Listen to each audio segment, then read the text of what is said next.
May mga kumakalat ngang art card ngayon na nagsasabi ng mga mensahe sila Carlos Yulo at ang girlfriend na si Chloe. Una, si Carlos sinabi na sa lahat ng anak dyan, kahit gaano pa kasama ang parents nyo, irespeto nyo pa rin sila pero maglagay kayo ng boundaries kasi at the end of the day, future nyo ang nakataya dito. Sumunod naman ay ang panawagan ni Chloe San Jose, ang girlfriend ni Carlos, na wag na daw mag-post about sa family. Stop this issue. Don't post anything with Kaloy's family para matahimik na po ang lahat. With prayer emoji.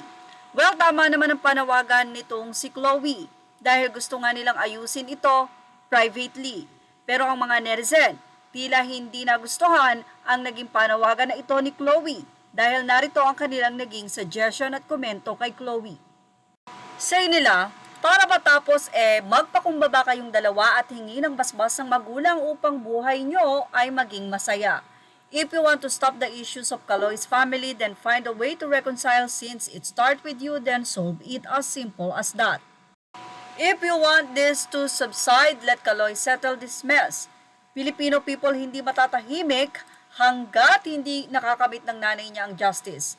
Ginawa niyong magnanakaw ang pagkatao niya at sa buong mundo. Ngayon kami pa ang gusto niyong matahimik. Her mother does not deserve to be treated that way. At maraming nasasaktan para sa kanya. Kung kaya hindi niyo makakamit ang katahimikan, ninanais niyo. Hanggat hindi kayo humihingi ng tawad sa kanya. Paano kung baliktarin natin? Itigil mo din na gawin content mo si Kaloy sa TikTok mo. Mukhang Chloe versus people of the Philippines na to. At say pa ng ilan, there are 2 more gold medalists in the Yulo family, so expect thousands of supporters for them. The 2 Yulo teens seems to have more followers.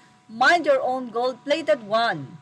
And who are you telling us like that? Even you're not a member of Kaloy's family yet, you're not Kaloy's wife. Alin doon, yung recent na masaya sila without Kaloy or yung mga way back nila noong panahong mapagmahal at mabuting anak pa siya?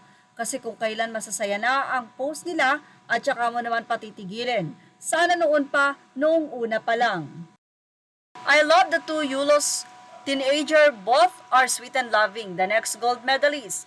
Dapat kasi yung hindi ka nakikisawsaw sa pamilya niya. Ha ha ha.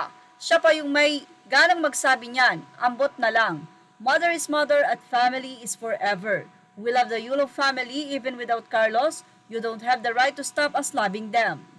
Para matahimik ang pamilya nila, hayaan mo si Kaloy umayos kasi pamilya niya yan. Sila ang mga taong minamahal niya bago ka nakilala, kaya hayaan mo silang huwag kang makisawsaw para maayos nila ang problema. Stop the issue about the family of Kaloy, dapat daw kasi siya lang ang bida.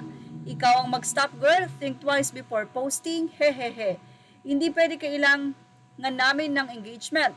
Pagkakataon na namin to para sumikat at masabing mabait kami. Huwag kang pala desisyon, Chloe. Anyway, for sure, gusto lang makita ng mga netizen yung pagpapakumbaba ni Carlos Yulo sa kanyang mga magulang. Yan ang ating Showbiz Now update. Images are all credit to the rightful owners. Thank you for watching Showbiz Now.